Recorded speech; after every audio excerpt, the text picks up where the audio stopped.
আসসালামু আলাইকুম প্রিয় শিক্ষার্থী, তোমরা যারা এসএসসি বেস 2027, 28, 29 এবং 30 সালে পরীক্ষার্থী রয়েছে, তোমাদের জন্য আমার এসএসসি মোশন অধ্যায়ের যে ধারাবাহিক সিরিজটি চলমান রয়েছে, সেই সিরিজ থেকেই একটি প্রবলেম এখানে দেওয়া হয়েছে। তোমরা আশা করি অনেকেই এই প্রবলেমটা দেখে হয়তো ভাবতেছে যে অঙ্কটি খুবই সহজ এবং তোমরা খুব অল্প সময়ের মধ্যে করতে পারবে। বিষয়টা ঠিক সেরকমই, কিন্তু এরপরেও এখানে কমন কিছু মিস্টেক হয়ে যায়, যেটা প্রায় আমি বলতে পারি যে 98 থেকে 99% স্টুডেন্ট কিন্তু এই বিষয়টি দেখে কনফিউশন হয়ে পড়ে।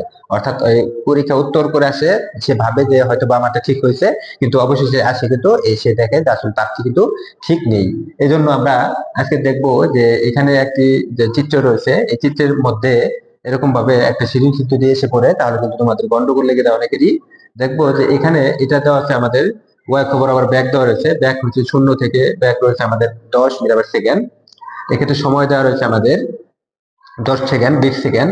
এখন প্রশ্ন হচ্ছে 20 সেকেন্ডে গাড়িটির গড় বেগ নির্ণয় করো। তোমরা যারা এনকোডি করতে পারবে তোমরা কমেন্টে জানাও যে 20 সেকেন্ডে গাড়িটির গড় বেগ আসলে কত হবে। এখন এই 20 সেকেন্ডে গাড়িটির গড় বেগ নির্ণয় করো। এখন তোমরা হয়তো বা ভাবতেছো যে 20 সেকেন্ডে গাড়িটির গড় বেগ কত। তাই শুরুতে আমাদের আদি বেগ ছিল 0 এবং এই শেষ বেগ ছিল আমাদের 10। যেহেতু আদি বেগ 0 এবং শেষ বেগ যেহেতু 10, তাহলে গড় বেগ তো এরকমই হওয়ার কথা।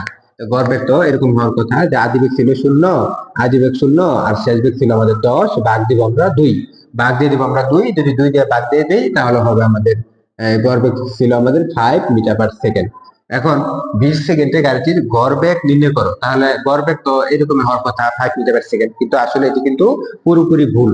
এটা কিন্তু আমাদের পুরোপুরি ভুল হয়ে গেছে। যে এই 20 সেকেন্ডে গাড়িটির গড় বেগ নির্ণয় যদি করতে চাই, তাহলে আমাদের ভরবেগের যে বেসিক যে আলোচনা, সেটি কিন্তু আমাদের আগে ক্লিয়ার থাকতে হবে। আমার এর পূর্ববর্তী যে সিরিজটি রয়েছে সেখানে কিন্তু ভরবেগ নিয়ে বিশাল আলোচনা করা হয়েছে। ভরবেগের সেই আলোচনাটি যদি তোমরা দেখে থাকো, তাহলে কিন্তু এই প্রবলেমটি তোমার জন্য খুবই খুবই সহজ হয়ে পড়বে। এখন এই অঙ্কটি করার জন্য আমরা যেটা করব, আমরা শুরুতেই সূত্রটি লিখবো, যে ভরবেগের সূত্রটি আমরা লিখবো যে ভরবেগ। এই গড় বেগ সূত্র লেখার জন্য আমরা এই গড় কথাটা লেখার জন্য আমরা শুরুতে লিখবো মোট, আর বেগ লেখার জন্য লিখবো সরণ, মোট সরণ।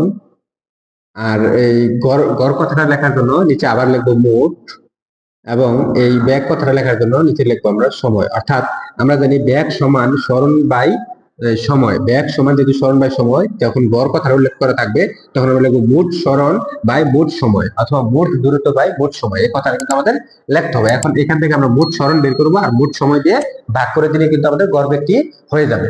এখন এই মোট সরণ বের করতে গেলে এই প্রথম ক্ষেত্রে প্রথম 10 সেকেন্ডে এই গাড়িটি বা এই বস্তুটি কিন্তু এই প্রথম 10 সেকেন্ডে কিন্তু তার বেগ বৃদ্ধি পেয়েছে। অর্থাৎ গাড়িটা যেহেতু ঊর্ধ্বমুখী, এক্ষেত্রে কিন্তু তার বেগ বৃদ্ধি পেয়েছে। প্রথম 10 সেকেন্ডে তার ত্বরণ ছিল, এই ত্বরণে সে চলছে 10 সেকেন্ড ধরে।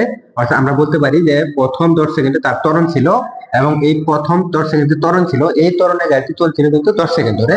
তাহলে আমরা লিখতে পারি যে এই প্রথম যে 10 সেকেন্ড ধরে, প্রথম 10 সেকেন্ড ধরে কি ছিল, ত্বরণ ছিল। এই ত্বরণটা আমরা বের করে নিব, যে ত্বরণ ছিল। এই ত্বরণটা যদি আমরা বের করে নিই, তাহলে ত্বরণ এই সময় আমরা জানি B minus you by T. এই বি এর মান ছিল 10, ইউ এর মান ছিল 0 এবং টি এর মান ছিল 10। অর্থাৎ এক্ষেত্রে ত্বরণ আমরা পেয়েছি 1 মিটার পার সেকেন্ড স্কয়ার।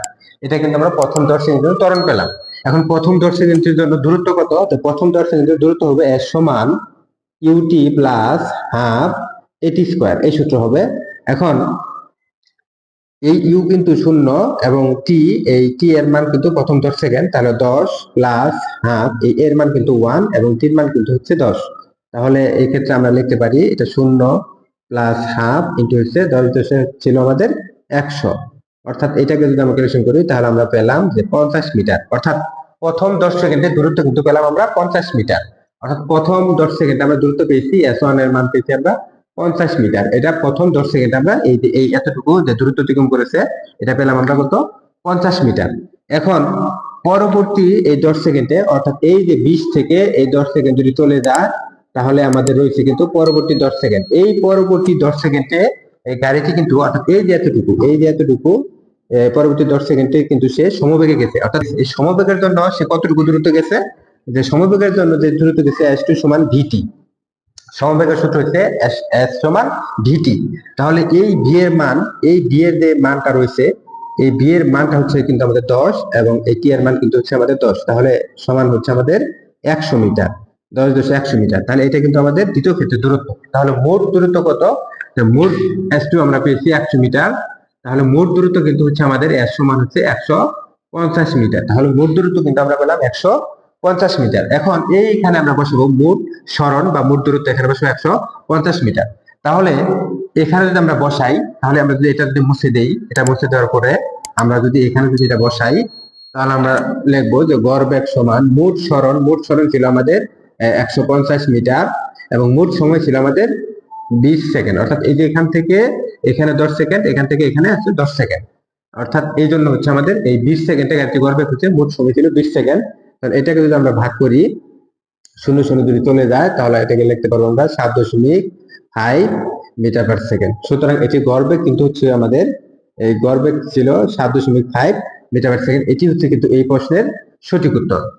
তোমরা প্রথমবারের মতো এই ভিডিওটি যারা দেখছো, ভিডিওটি ভালো লেগে থাকলে চ্যানেলটি সাবস্ক্রাইব করে পাশে থাকবে। আমরা ধারাবাহিকভাবে এসিসি ও এসিসি পদার্থবিজ্ঞানের নিয়মিত ভিডিও প্রকাশ করে থাকি। ধন্যবাদ।